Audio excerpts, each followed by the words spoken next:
Right, today I'm going to be changing these handlebars on my road bike. As you can see, rim brakes, 2x9 setup, and I'm going to be putting on these flat bars from my mountain bike with micro shift taking over from sensor ignite. So yeah, and of course using my all important TinkerLink box in the middle here, which hopefully helps people in the future, or will help people if I get it right, to be able to change their handlebars without rerouting their cables every time. Likewise, if you need to remove your handlebars for packaging or for storing, this could potentially be a nice way of getting rid of the complication every time of the cables, especially for this kind of lever where getting in the cable every time, I find personally, is a bit of a nightmare. So let's get on. First of all, let's disconnect the cables. For that we have to undo the TinkerLink casing. I've reduced down the bolts from 4 to 2. I now have a bolt going all the way through from the front to the back, at least on these plastic casings that are 3D print.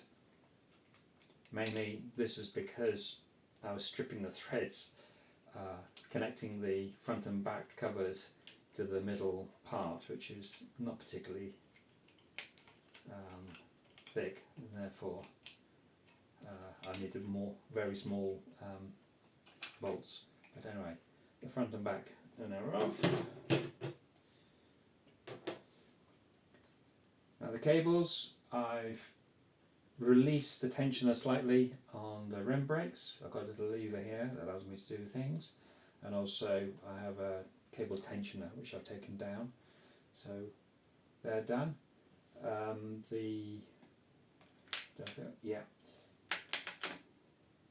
The chain I put onto one of the larger parts of the rear cassette, the larger teeth, greater teeth should I say, and now just doing that I've taken down the derailleur and made the cable a little bit looser too. The front derailleur is a bit more complicated. I actually wedged, you can't see it, but I've wedged an end of a screwdriver, the plastic end, to lift off the derailleur slightly and make that looser. But anyway, all those in place, I can now attempt to remove the cables.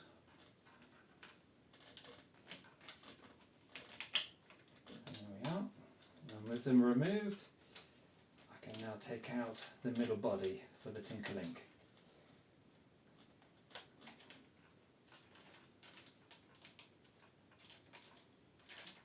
There we are. That's the body. As you can see, the bar mounts, I've now added a few screw holes to allow this part to be able to transition left and right a little bit, give you a bit of movement on the handlebars depending on what setup you have. If your handlebar stem is a bit too wide or narrower, or you have other gadgets on, it gives you a bit more leeway. Right, now I have to disconnect the cables from themselves. I have my tried and trusted aluminium parts here that I had made a couple of years ago. Has a double screw fixture, which I think is necessary for your brakes. So 2 of those. But for the gears, I've now moved to a single screw end for the cable to try and reduce the size of the link. It's working quite well. The other one has decided to undo itself. Let's see where that went. Oh goodness me. Perfect. Oh no, here we are. There's a reason why these parts are done in gold, so I don't lose them. Right. Here we go. Is that going to stay in? Yeah. Right, so the handlebars are now separated. I'm actually going to change the handlebar stem.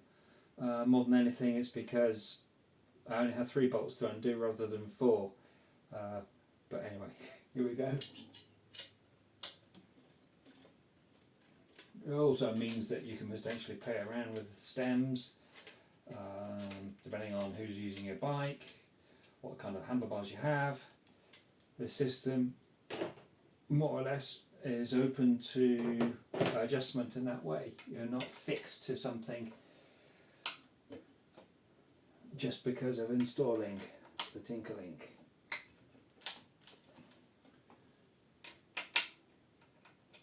There we go.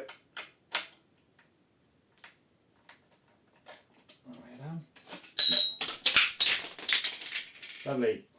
Right. Excuse me picking up the spacers.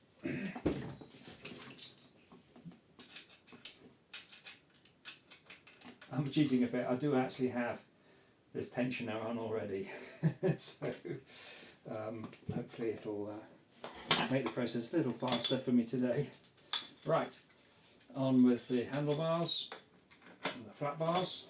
Of course, the back of the stem, the two parts are similar, so I don't have issues interchanging them. With respect to the height, going on to the front forks, let's make sure they're aligned more or less. Let's tension that in.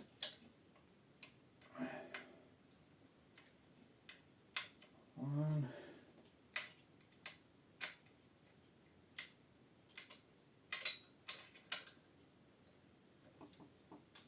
And 2. Okay. Right. So that's the easy bit.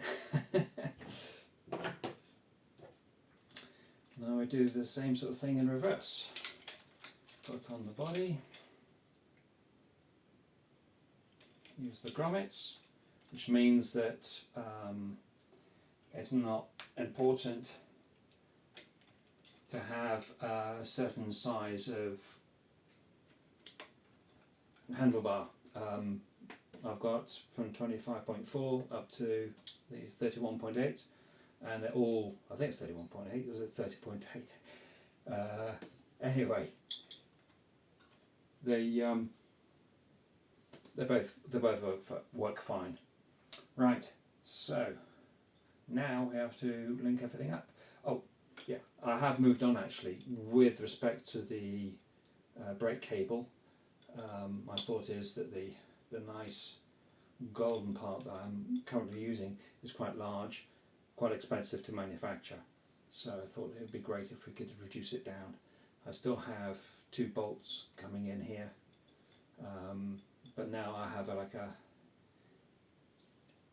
intermediary body which can be used on other handlebars.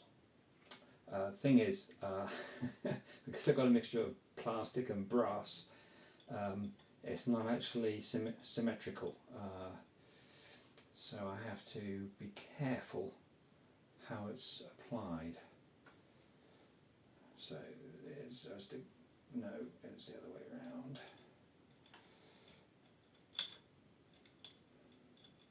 If I get it right, it stays in place, yes.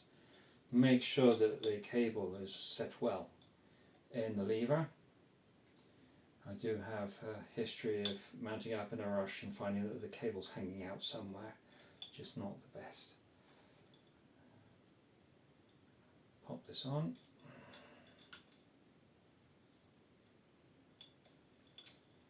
And let's just stick it into the TinkerLink box. As you see, no we don't. Oh, I thought we were going to have to, Yeah, also because these parts are made in plastic, I've had to play around and cheat a little bit with the way they slot in.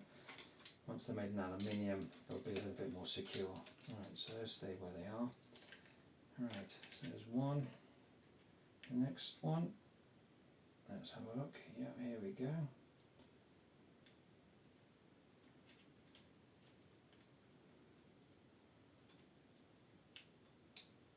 Pop it in.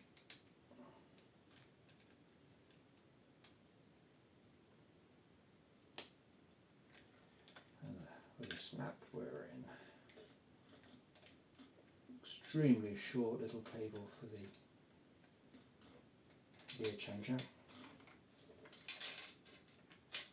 Okay, let's crank it up a little bit, get the tension in there, keep it in. Right, now let's go to the back, which is a little bit complicated where I'm sitting.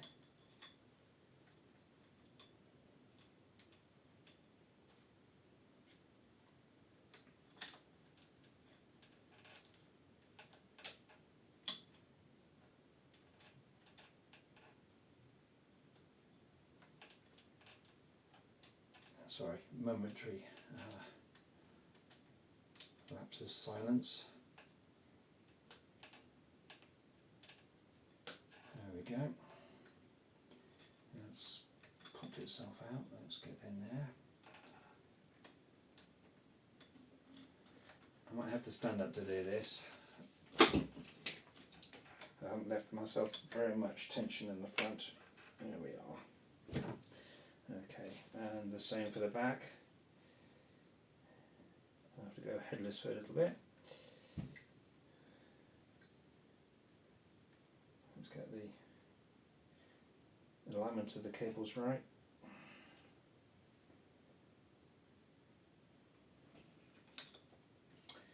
I seem to have put the brake cable over this one, which needs to go underneath. And the plastic pieces, they're very tight. I've been trying to maintain as much material as possible because there we go.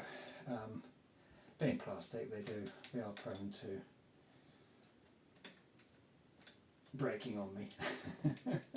That's why this hasn't got further than my room to date. Right, there we go. Right, pop that back in.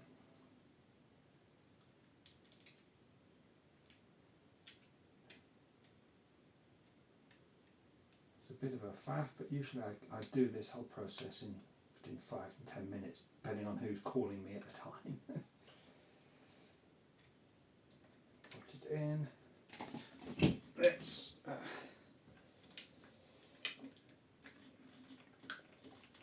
give it a little bit of here we are. Right, so those are the cables in place. It is easier than it looks, he says. Right, front cover with the, as you can see, my black t-shirt with the bolts falling out. Larger bolts actually are better to see, so it's a double bonus. Right, that's the front cover. Now the back cover.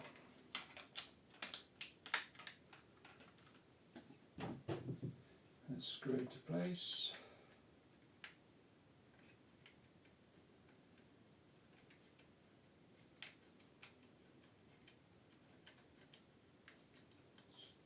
First screw. Here we go. Second screw. Now everything's in place. Let's get rid of that screwdriver.